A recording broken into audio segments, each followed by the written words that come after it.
DU has been showing us what we can do, and it's that can-do spirit that I believe in.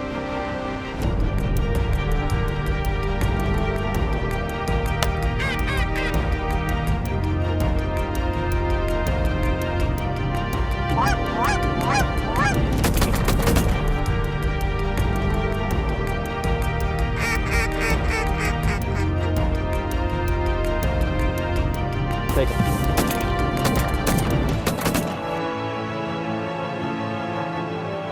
Don't forget, Ducks Unlimited.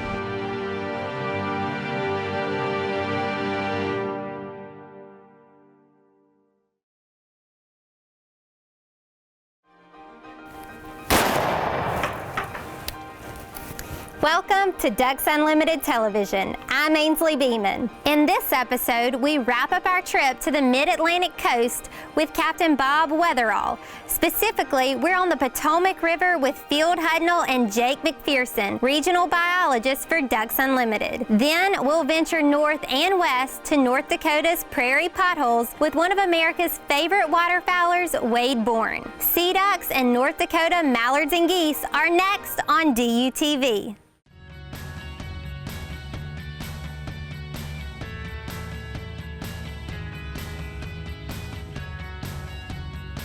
The last few days have been great. Day 1 was good, day 2 was good, day 3 is going to be good. Field Hudnall is a great host, great shot, great guy all the way around. For the guys here at DU in the region, especially Jake McPherson, he's a great person to be around. He's knowledgeable.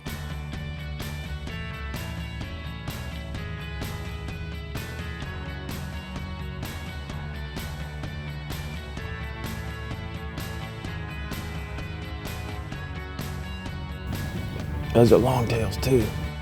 We've had 2 phenomenal mornings. We got 1 more to go. They're calling for a little bit of rain, maybe even a little spit and snow might make the longtail hunting a little bit better.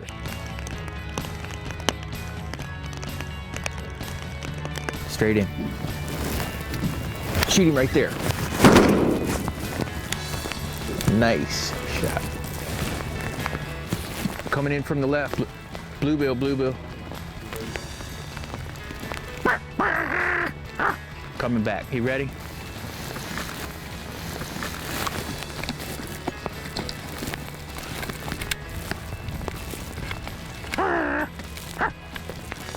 Here we are out here, really getting into the scoters, which was a first for me. I've never killed a scoter, so I'm excited about that. We've got one in the freezer actually for me to put on the wall and have something to remember this hunt by.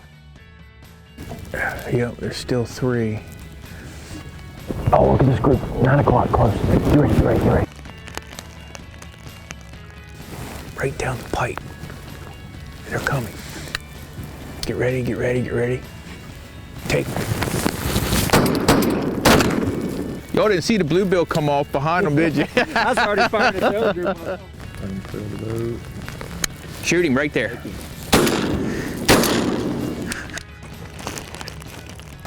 Bob, I'll tell you what, man, we've had 3 different days and 3 totally different conditions. It has. It's been 3 totally different days. Great shoots. You can see the species, how we get the variety. Yesterday was a good amount of divers. Today, the surf and the white wing. Can't ask for much more. It's been pretty spectacular. Yeah, this morning, once we got out here, we had a light rain. Rain's definitely picked up a little bit, but it was kind of slow at first. It turned around pretty quick. Oh, absolutely. And I think it was real late getting light this morning. The birds know that the weather's coming in, so they're going to move around, try to get a little feedback going, and we take advantage of it. Jake, that's a heck of a white wing you got there. I'm ecstatic about it. I'll have plenty of chances in the future to get a longtail. We don't get too many of those here in the river, but that is truly a spectacular plumage there, the color on his bill. That's a trophy bird for sure. It's been one heck of a morning. We can't thank you enough. My pleasure. My pleasure, Jake. Great to have you down. Yeah, absolutely. Keep up the good work at DU.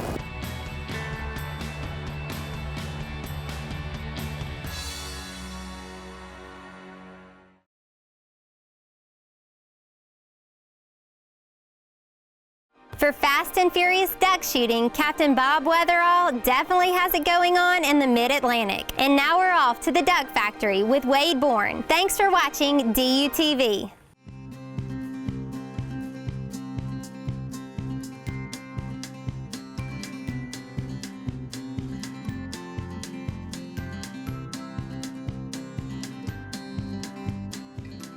We're hunting near Petersburg, North Dakota. This is the very edge of the pothole country. It's always fun for me to come up here. I've been in North Dakota a number of years, and every time I go home with new friends and great memories. I think these blackbirds are going to be in season here shortly. Gary Beam is really a fun guy to be with. He loves hunting, probably as much as I do. You know, he's enthusiastic. He's hunted a lot over the years.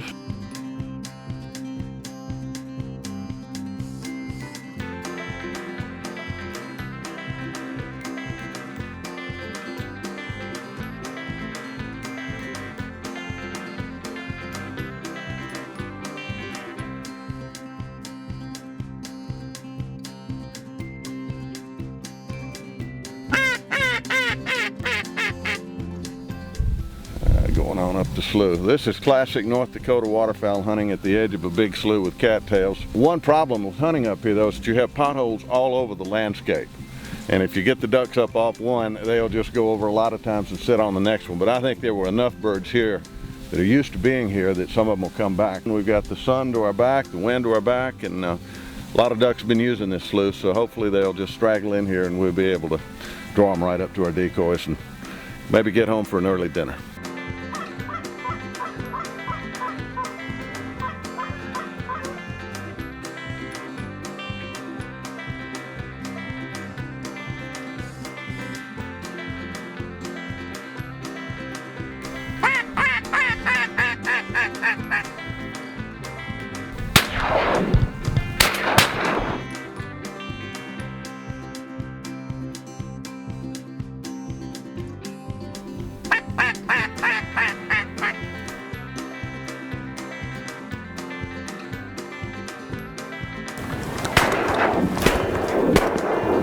A young mallard, that's this year's crop.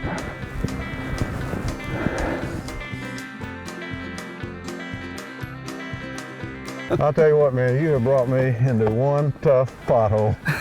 But we saw a few and we got a few, and I think in the morning, if we can get in that big field where we saw the geese this morning, that we're going to be in something good. I think we should do all right tomorrow morning. All right. Well, I'm ready for a bath and to dry some clothes out and get something to eat. Yes, so am I. Let's go do it. Let's go.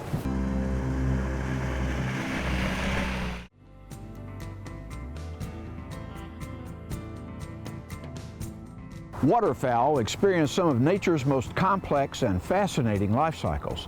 Beginning with nesting in the spring, a hen duck spends summer raising the next generation.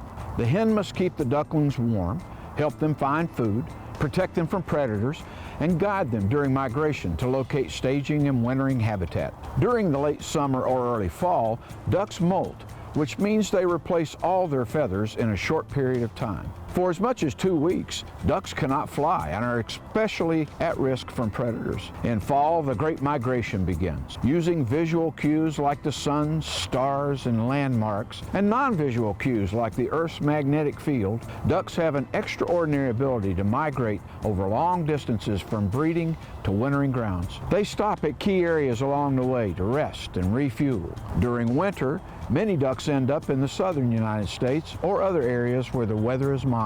Here they spend much of their time resting and eating to store up nutrients and prepare for the long return trip north. Mallards and other ducks begin forming pair bonds for mating during winter. The hen leads its mate back to the breeding grounds where they begin the cycle again. Ducks face a variety of challenges during each phase of this annual cycle, from lack of food, extreme weather, and more. Providing quality habitats in key areas where ducks breed, nest, and migrate, and winter as well, is the best way to help them survive and reproduce. For more than 77 years, Ducks Unlimited has been committed to providing habitat for waterfowl. Please explore the fascinating lives of ducks and how you can help conserve their habitats by visiting ducks.org today.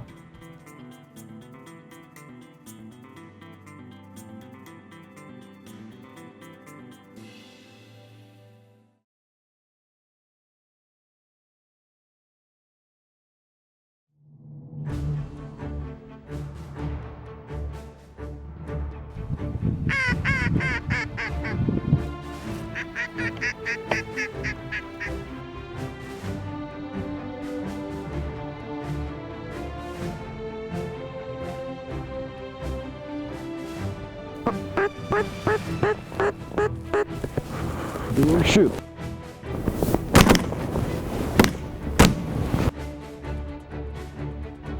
We got us a nice colored drake here. Oh yeah, man. Pretty duck.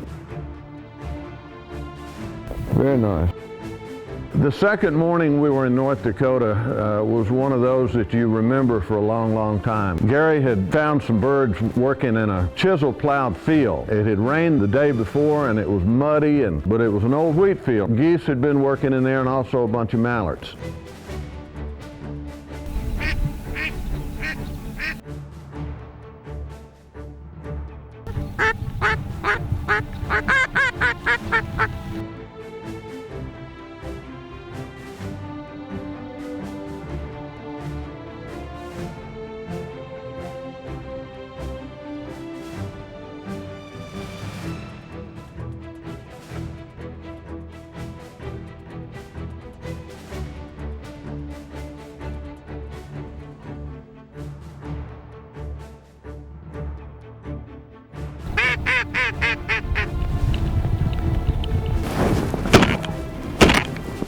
There we go.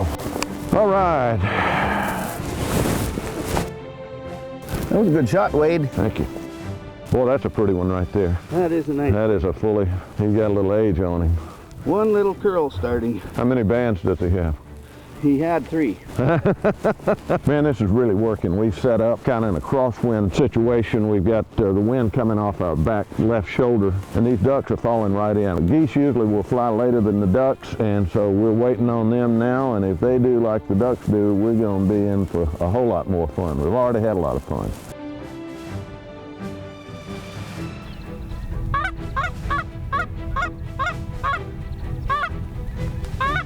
Coming, birds.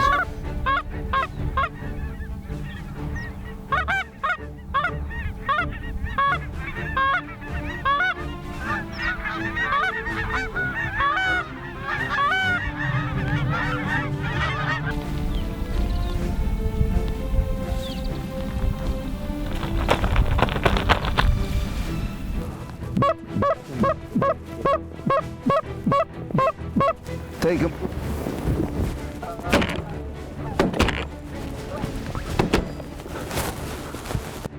Boy, that's a pretty thing. There's your Thanksgiving dinner. Golly, that's a great, is that a giant? Yeah, that's a giant. Canada Maximus. He's a nice bird.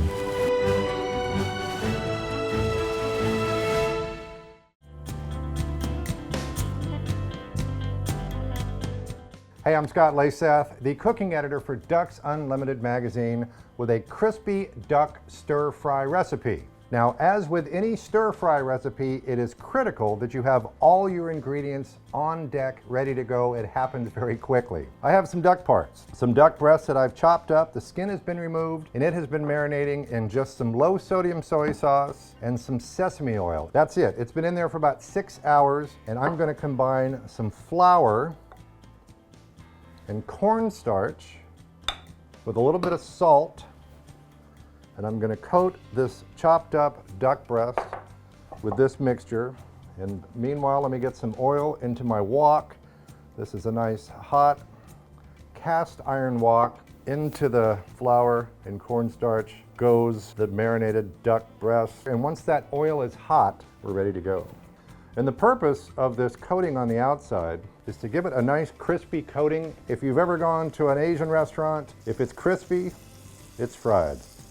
And then you got to keep it moving. This is indeed a stir fry, and once this is nice and crispy on the outside, I'm going to take it out and I'm going to add the other ingredients to the wok. My hands are clean.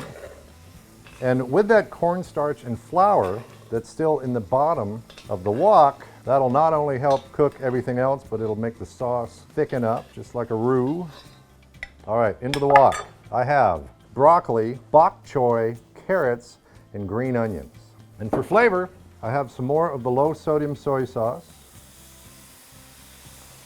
and a little more sesame oil. And this, you may not be able to find this. This is unagi sauce. If you ever go to a sushi restaurant and you see that dark sauce that they put on the rolls, this is eel sauce. What I like about it is that it is thick, it's not too sweet, it's not too salty, and other flavors blend well with it. I also have some pickled ginger. You can use fresh ginger or pickled ginger. I need to give this a stir. And I like these vegetables to be crispy. A little bit more soy sauce. And again, this is a low sodium soy sauce. Duck back into the mix. Some fresh orange segments right on top to give it a nice citrus sweet bite.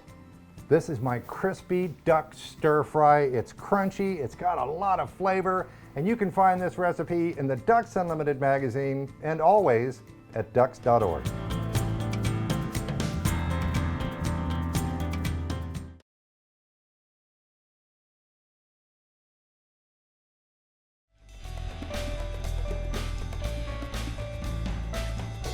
Hey, welcome to Duck Gun on DUTV. You know, when you go around a sporting clays course, you see targets do all kinds of things that real game doesn't do. The rabbit target's a great example of that. Real rabbits, and certainly not real ducks, don't hop up and down, but there's still a lot you could learn as a duck hunter from shooting this target. One of the things that the rabbit target really teaches is to start your gun muzzle low, because if it's up high, even where you think you need to be starting it, you're going to block your view of the target. It's got to be way down low, and the reason I think that applies to duck hunting is because when you got a bunch of teal or bluebills that come skimming in that high off the water, you can start your gun muzzle down low, see them, see where the gun needs to go. You can make the shot, and with luck you won't shoot too many of your decoys, and you'll get the bird. And it looks like this.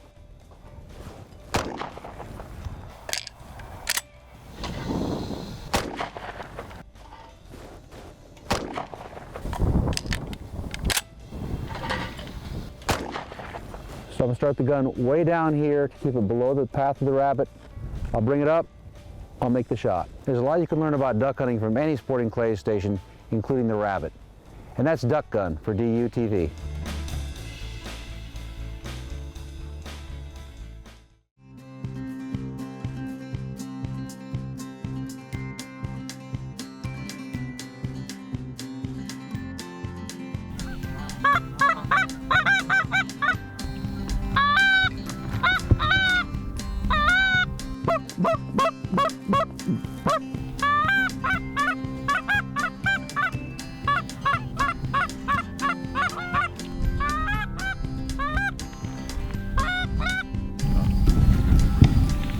Loner behind us coming.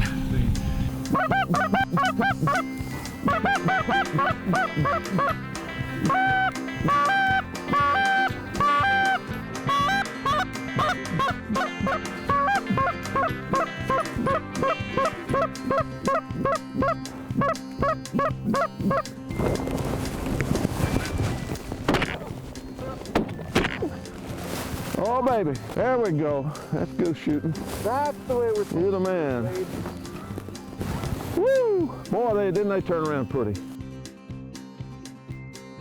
Well, I love it when a plan comes together. We've had a number of opportunities. I've never seen a higher hen to drake ratio. And then this last flock of geese came over from behind us and started going the other way, and I really put a lot of calling pressure on them, and I guess they liked what I said. They did a 180 and turned and came right over the spread, and we got a couple of them. It's a fun hunt in every respect, and we have had plenty of chances and are having a great time.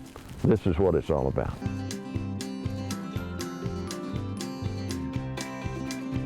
It's a great hunt, man. We had a lot of action and saw a lot of birds and got several, and so it's, you know, it's fun when a plan comes together. Yes, it is. We could have shot a little better than we did too. Well, but it's you're not supposed to say that on camera, you know. No, part of the game. We have had a great hunt this morning. We've seen a lot of birds. We've had a number of chances, and again, we're taking in both ducks and geese, and passed on a bunch of hens that were fluttering right in front of our guns. So it's about 10:30, and tell me where the nearest fried eggs are. About 15, 20 miles from here. Think they're still cooking? I think they're still cooking. I'd like to go there right now. Let's pick up and Mm. 'em. Let's pick up and head that direction. Both the Mid-Atlantic and the Prairie Pothole regions are classic waterfowling venues with modern pressures. They are precious, critical habitat for ducks and geese and those who love them most. Hunters, America's original conservationist. Ducks.org is your portal for more video, hunting tips, America's best migration map, and more. We hope to see you there and here again next time on DUTV.